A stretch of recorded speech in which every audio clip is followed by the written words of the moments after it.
Diletos amigos, saudações a todos. Sejam muito bem-vindos a mais um episódio do Semcast, o seu podcast de informações sobre saúde, medicina e estilo de vida saudável. No episódio de hoje, vamos explorar o futuro das cirurgias neurológicas com técnicas minimamente invasivas. Menos riscos, recuperação mais rápida e menos dor. Parece um sonho, não? Mas já é uma realidade. Vamos bater um papo com especialistas que estão na linha de frente dessas transformações e descobrir como isso impacta a vida dos pacientes, do ponto de vista estético, funcional e emocional.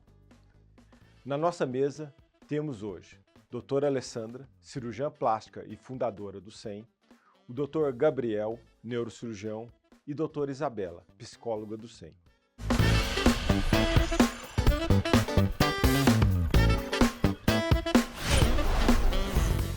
Bom, hoje teremos uma conversa sobre cirurgia minimamente invasiva. Mas primeiro eu acho bom esclarecer o que seria uma cirurgia minimamente invasiva. Na verdade, o termo se refere a minimamente invasiva ao quê?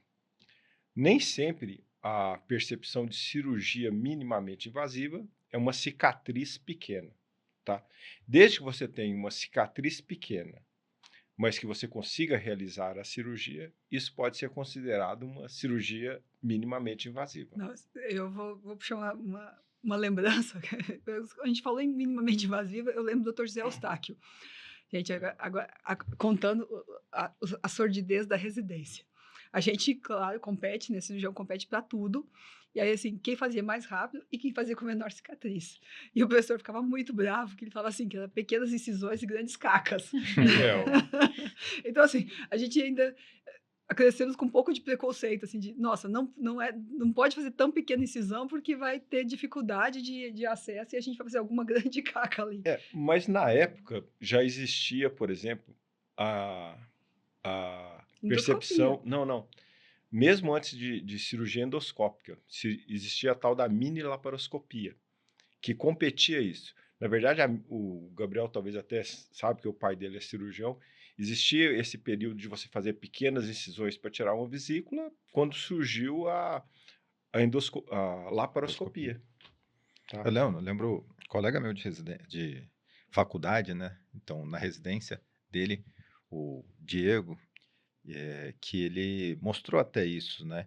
Porque nem toda cirurgia ainda era feita por vídeo laparoscópica, de comparar a incisão com uma agulha, com alguma coisa para mostrar o quão pequena foi a incisão de conseguir tirar uma vesícula. Sim. Mas assim, o fato só é claro, hoje tem benefícios além disso, né? Mas não só da incisão, mas o tempo de recuperação, o dano tecidual que você tem. Sim, com certeza, né? Por exemplo, quando a gente fala de uma cirurgia em coluna, você fazer um acesso menor está relacionado a você lesar menos músculo para conseguir fazer. Sim. Claro, desde que você consiga fazer a mesma cirurgia, atingir o mesmo objetivo, o mesmo grau de descompressão nervosa, de fixação, se necessário, né? O conceito, né, principalmente em coluna, né, de você trabalhar com pequenas incisões, é justamente fazer a mesma cirurgia que você iria fazer. Você descomprimir do mesmo jeito que você o faria. Eu digo muito ao doente, né, que meia cirurgia não garante meio resultado em coluna. Eu acho que talvez em todas as cirurgias, Não, né? eu imagino realmente assim, em coluna, que é uma cirurgia incapacitante, estar menos tempo parado, assim, para nossa cabeça, né?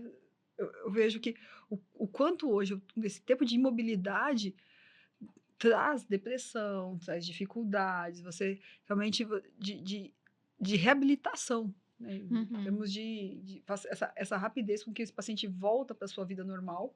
Mas em coluna, igual o Gabriel falou, por exemplo, para você hoje fazer uma cirurgia aberta, você lesa esse tirante posterior do doente, essa musculatura de trás da coluna, tá? Que dá essa sustentação posterior. Você acaba lesando porque denerva ela. Com a endoscopia, você consegue causar um dano menor. Menos E, dor. e esse tipo de cirurgia é uma coisa que o paciente pode escolher? Eu quero minha cirurgia minimamente invasiva. Se houver a indicação, é que são Então, alguns fatores, né? aí eu já vou trazer o que eu Hum, considero um problema. É que a gente não tem uma definição formal do que é uma cirurgia minimamente invasiva. E hoje em dia, com marketing, todo mundo é o que falam do efeito halo, né? É muito bonito você falar que você faz minimamente invasivo. É que nem aquela questão, a carne ou vegetal é orgânico, não tem uma definição, né? Hoje em dia, talvez isso até um pouco mais, mas, por exemplo, que nem falam para galinhas, né? São galinhas criadas livres, não tem uma definição exata para isso, e se usa do nome para se vender mais. O professor Almeft, né, em uma das aulas dele, ele falava assim que cirurgia minimamente invasiva tem que ser minimamente invasiva, por exemplo, quando você vai operar cérebro ao cérebro. Então ele se permite fazer uma Incisão cirurgia, uma grande. incisão grande, uma ressecção maior de osso para que o cérebro sofra menos. E para ele isso é uma cirurgia minimamente invasiva. Tá? E eu acho que a intenção é justamente essa. É que para alguns tipos de cirurgia, por exemplo, vesícula, que é algo que é consagrado pelo uso, realmente você fazer um portal ali com 4 furos é algo que... Não, eu perguntei isso por causa do que a Ale falou, para a gente pensar, né, da questão da recuperação e do que aquilo vai surtir em questões emocionais para o paciente, mas o quanto isso tem que estar ligado à expectativa que foi criada, né? E aí eu acho que tem a ver com poder deixar bem as claras do que está sendo falado ali quando que se hoje propõe. a expectativa do paciente, às vezes, é tão alta, que ele quer uma cirurgia que nem existe. Que fala, não, mas você não opera isso a laser? e Entendeu? nem a laser, né? Já teve um paciente que falou, mas por que você não injeta um gel dentro do crânio que protege o cérebro para você operar? E você opera e não lesa o cérebro. Mas não existe esse gel.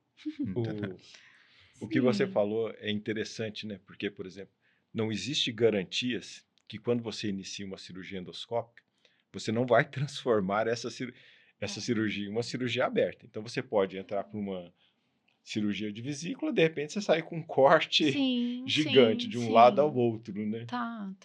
Então, acho que, né, pensando nesse sentido da recuperação, a questão é o quanto a pessoa se sentia dominante sobre esse assunto, né? Mas isso que a Alessandra falou é muito interessante por causa do conceito que hoje em dia tem, falam de cinesiofobia, né? Que exatamente o paciente tem que querer movimentar depois da cirurgia, né?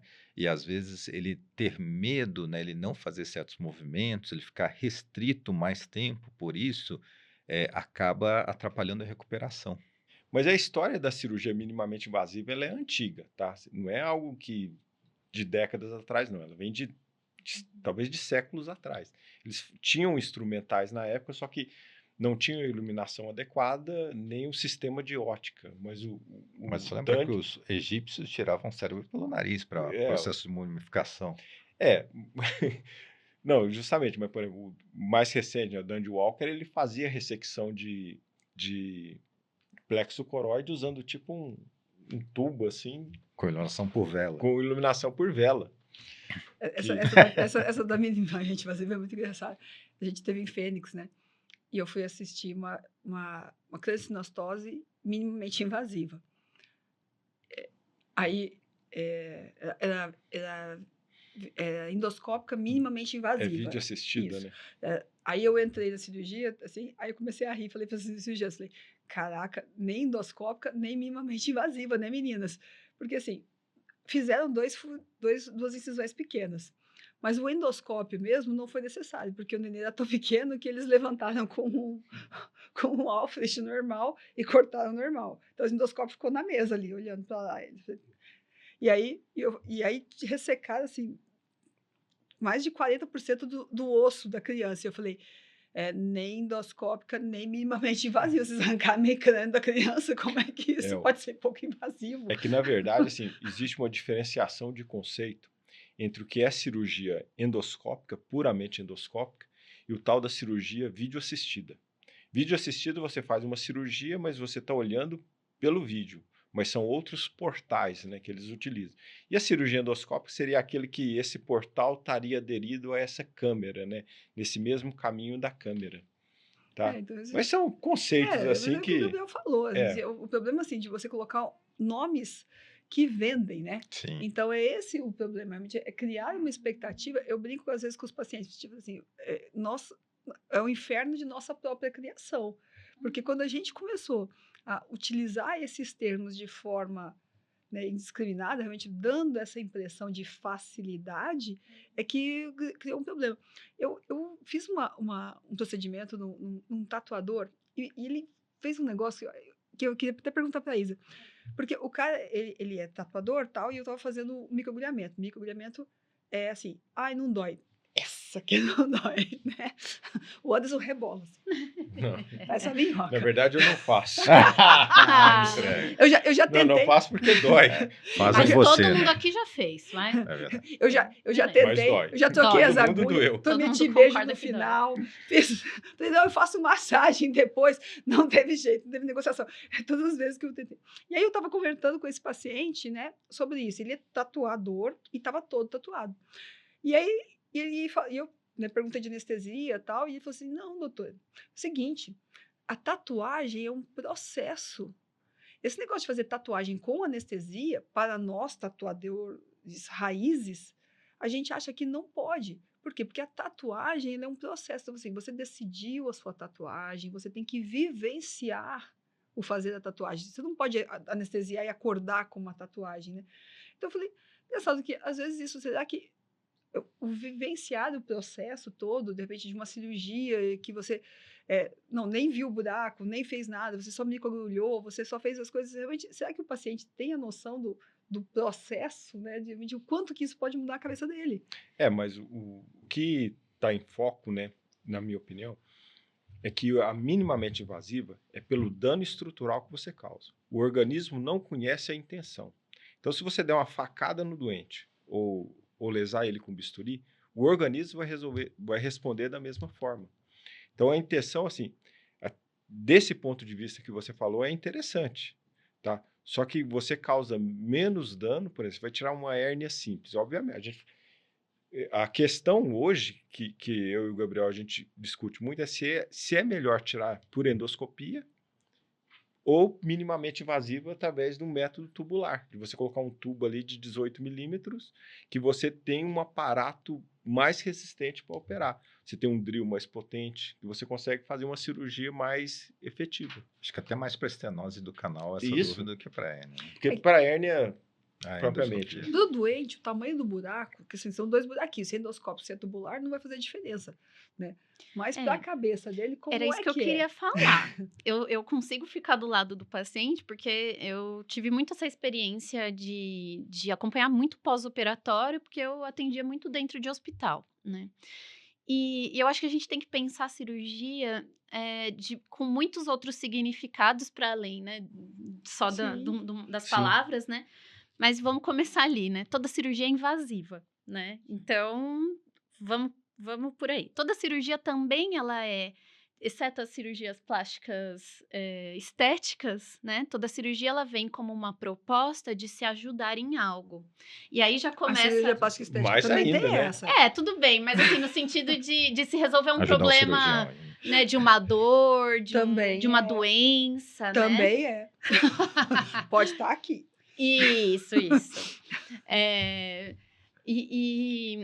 E tem a questão também do minimamente. Aí eu me pergunto, que cirurgião que fica cortando para além do que precisa? Aí vocês me respondem, Então, mas isso tá? é para segurança. Por exemplo, de repente você vai operar um tumor, o negócio está tudo grudado.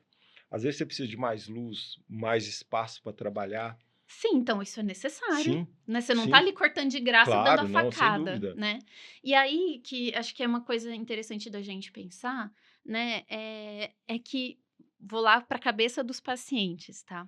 O quanto, às vezes, realmente o tamanho do buraco faz sim a diferença, né? Para aquilo que ele tinha como expectativa, né? Assim como você estava falando lá da tatuagem, né? O cara que vem com toda essa filosofia da tatuagem mesmo, né?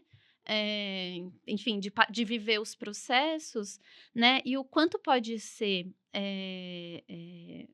antagônico ali, né? Na cabeça do paciente, né? De que uma coisa que veio com uma proposta de me ajudar em algo, né? Se retirar um tumor, resolver uma dor que eu tenho, vem seguido de outros ferimentos, né?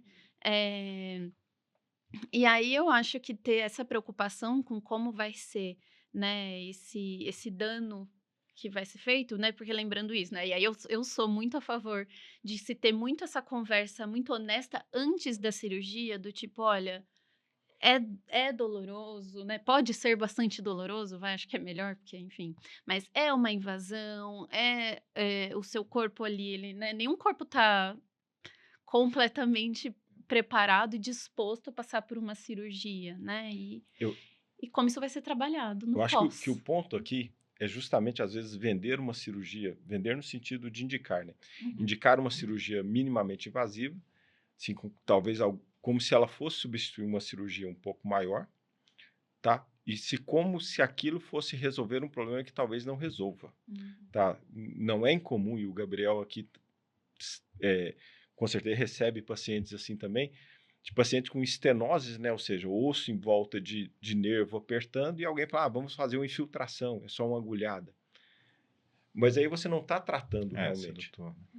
tá? E também dessa questão, né, de um ponto de vista comercial, o cirurgião que quer ganhar o paciente, ele vai omitir, às vezes, uma parte ruim, que tem que ser falado mesmo, né, que o pós-operatório é Sim. doloroso, que vai precisar ficar um tempo afastado, que se fizer uso de medicação, principalmente controlada, pode ser que ele precise ficar um tempo sem dirigir. E assim, quando eu, enfim, trabalhando nessa área hospitalar, uma coisa que a gente sempre estudou e defende muito é até um pouco dessa sua queixa, né, do paciente que chega pedindo um gel milagroso, né, que não existe, ninguém nunca inventou isso, tem a ver com a gente também proporcionar educação em saúde para os pacientes, né? Então, eu acho sim que é obrigação de todo profissional da saúde promover o máximo de conhecimento possível para o seu paciente, para que ele também já saiba algumas respostas do que ele está passando, né? É muito melhor que ele sozinho, né? Lógico, desde que Amparado, né? que tenha sido oferecido isso para ele, né? Mas para que ele sozinho pense, não, mas realmente foi necessário, realmente minha cirurgia demorou mais, né? Às vezes tem aqui, o Gabriel outro dia falou, né, que ele passou por uma cirurgia dificílima, né? E a hora que saiu, deu tudo certo no final, né? Podia uma coisa gravíssima, podia ter dado tudo errado, deu tudo certo. E aí a família brigou com ele porque demorou mais do que o esperado, né? Ele estava ali salvando uma vida, né? Mas por quê? Porque não sabiam, né? Eles acharam que uma cirurgia de aneurisma demoraria 1h30, sei lá, uma coisa Mas assim, isso já absurda, né? aconteceu. O que acontece não é que o médico deixa de orientar. É que, na verdade, quem está acompanhando, às vezes, não foi na consulta. Também, Eu não, lembro, o Gabriel isso talvez tem lembre aos uma vez montes, né?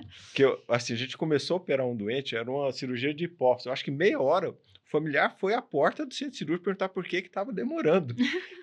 Sim. Sabe, assim, aí quando você vai falar, é alguém que não acompanhou talvez esse processo. E eu acho assim, Que até não... minha crítica não é aos médicos, eu acho que é Sim, uma coisa sim. que tinha que ser muito mais expandida a nível social, assim, a nível público, né? Assim, De que as pessoas tivessem eu mais tenho conhecimento. até uma dúvida que eu vou perguntar aqui. O que o doente tem que toda vez que ele opera, ele pergunta quantos pontos deu? Eu não entendo qual é essa relação com o número de pontos. Será que ele...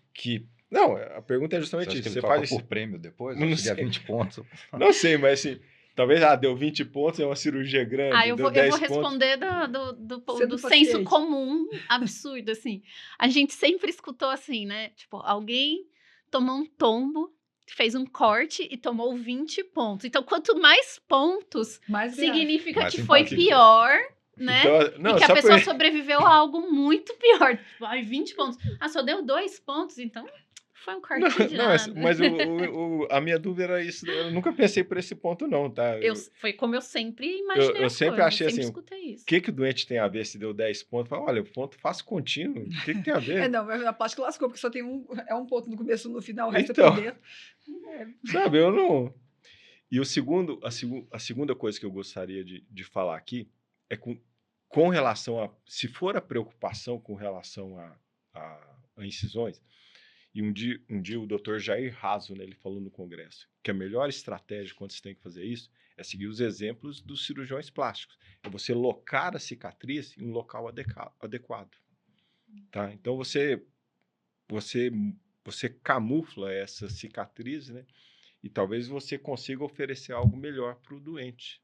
do que tentar fazer um risco de uma cirurgia minimamente invasiva que você não vai ter o benefício de uma cirurgia convencional, né? Mas só trazendo um pouco para que a Isa falou assim, vai abrir mais do que o necessário e tudo.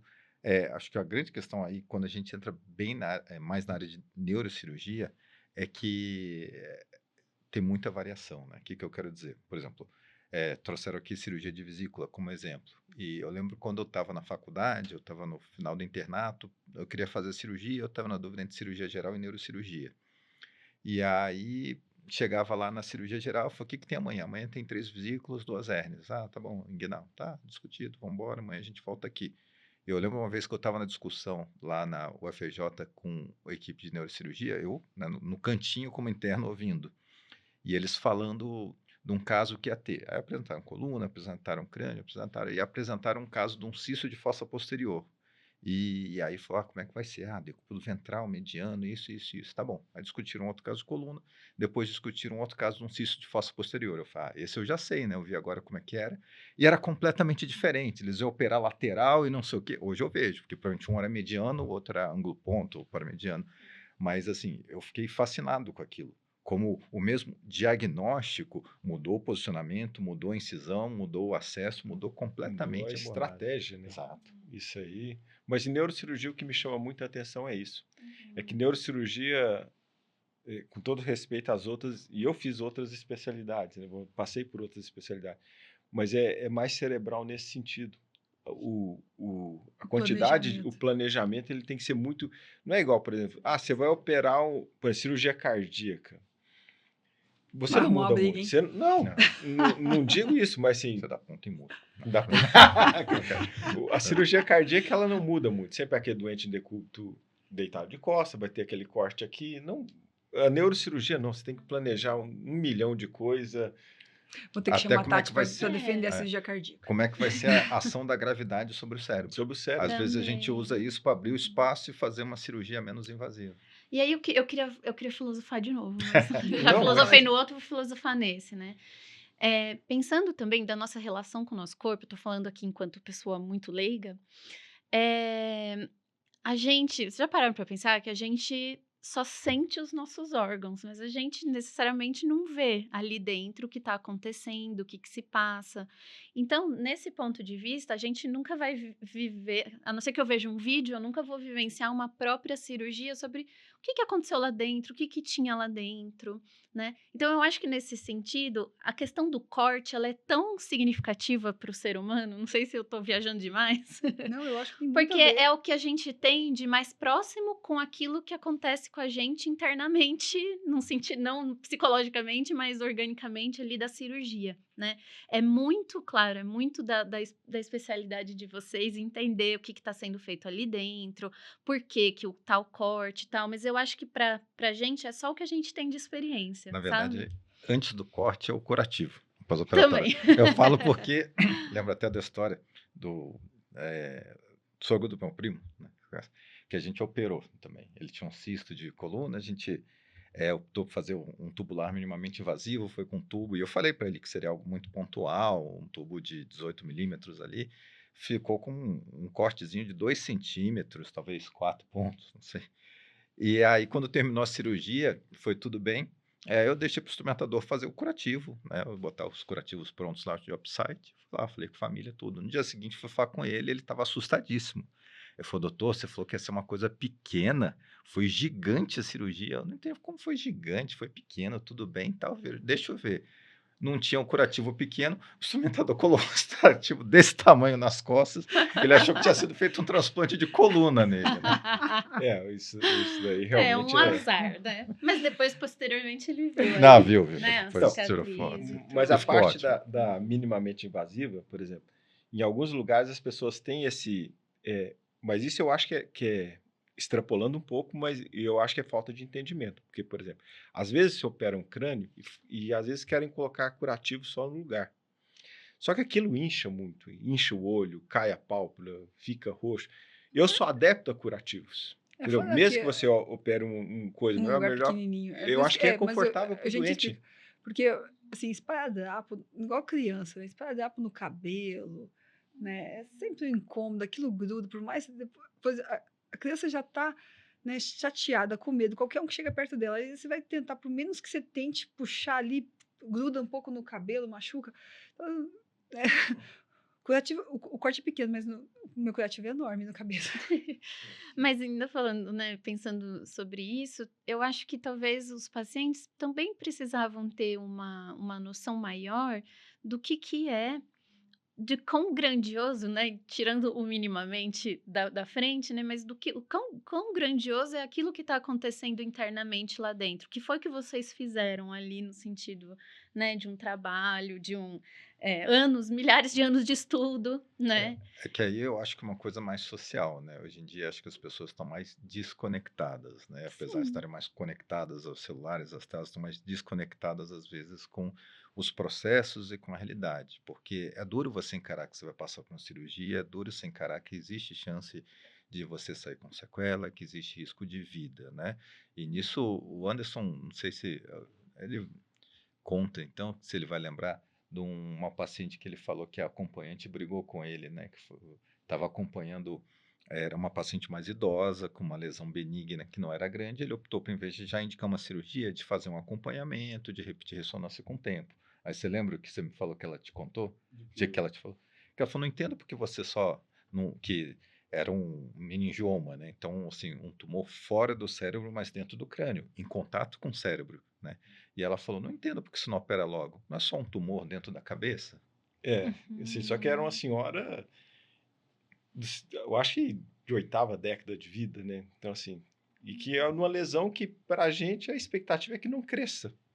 E ela tinha essa lesão, pela natureza da lesão, há décadas. Então, assim, o que ela não entende é o que você pode oferecer de melhor. Né? E a dissociação do risco da anestesia, o risco pós-operatório, o risco de uma infecção, o risco de, por causa dos medicamentos, de tudo, ter uma piora da função renal, etc, etc. Assim.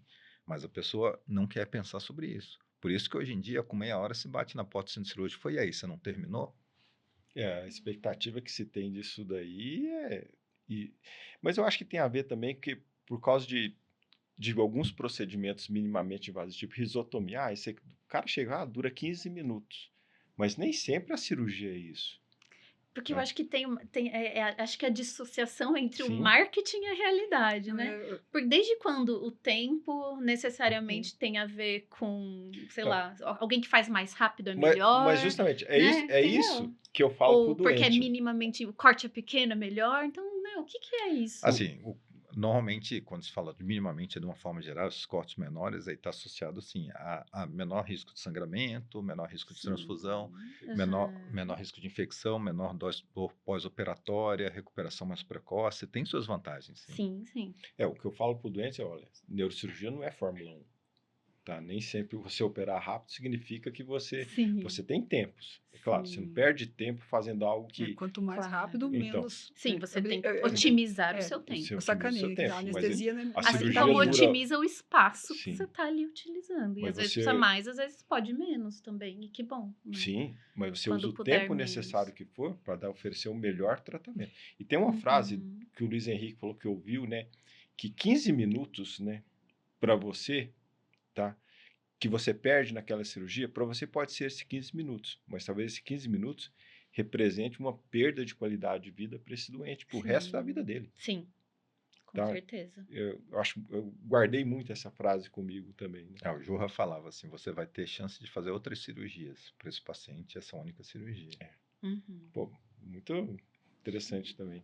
Eu acho legal você citando e filosofando sobre isso, e eu acho importante o que a Isa falou, justamente porque, assim, os pacientes têm me perguntado, né, a gente vai ficando mais velha, tal, doutor, você vai me operar? Eu falei, não, vou aposentando, tal, e eles falam, não, você nunca vai parar. Eu falo, a medicina hoje, talvez por causa dessa dissociação, porque, assim, antigamente, não que a gente somos os donos da verdade, a gente fala. Hoje, toda decisão é compartilhada, né? Olha, a gente tem esse caminho, eu vou ganhar isso e perder isso. A gente tem esse caminho, eu vou ganhar isso, vou perder isso. A gente tem esse caminho, eu vou ganhar isso, vou perder isso. Então, assim, é uma decisão compartilhada. Sim. Então, mas quando o doente confia em você, ele passa essa confiança, é mais gostoso, é uma relação mais gostosa, ele sabe, ele confia, ele sabe que você não está demorando, porque, né, ele já sabe, assim, né? E o quanto que às vezes é cansativo quando você tem esse paciente ou essa família que está brigando, que está demandando, que está, meu Deus, eu não tô para isso, né? E você começa a não sentir mais o prazer que você tinha, porque não é o dinheiro, né? É a transformação, é ver a felicidade, é você devolver para a família aquela pessoa que eles querem muito. Então, assim, a gente curte esse pedaço todo, né? E hoje, eu acho que talvez é o inferno de nossa própria criação mesmo, né? Quando a gente vendeu essa facilidade toda, que quando você não tem isso e o paciente estava esperando essa expectativa, que você fala, puxa, né, não quero mais brincar, né? Não quero mais brincar, essa brincadeira tá chata. Bom, só para encerrar, eu gostaria só de falar o seguinte. A cirurgia minimamente invasiva, ela tem as suas indicações. Ela melhora a capacidade observacional do médico, você vê em magnitude, tá? Tudo isso gera uma melhora na sua cirurgia. Então, só que assim, ela ainda não abrange tudo, tá? Ela é dependente de tecnologia, tá? A gente ainda depende de algumas tecnologias que talvez não estejam disponíveis em 100% do território aqui nosso, né?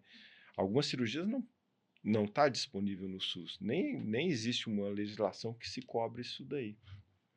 Então, isso eu falo para a audiência entender, às vezes. Às vezes o médico faz, mas não depende só dele. Às vezes depende de outras situações, tá? Bom, estamos indo para o final do nosso programa, tá? Desse episódio. Eu acho que foi uma excelente conversa, tá? Agradeço novamente a presença, agradeço a nossa audiência, meu muito obrigado e até o nosso próximo episódio do Semcast.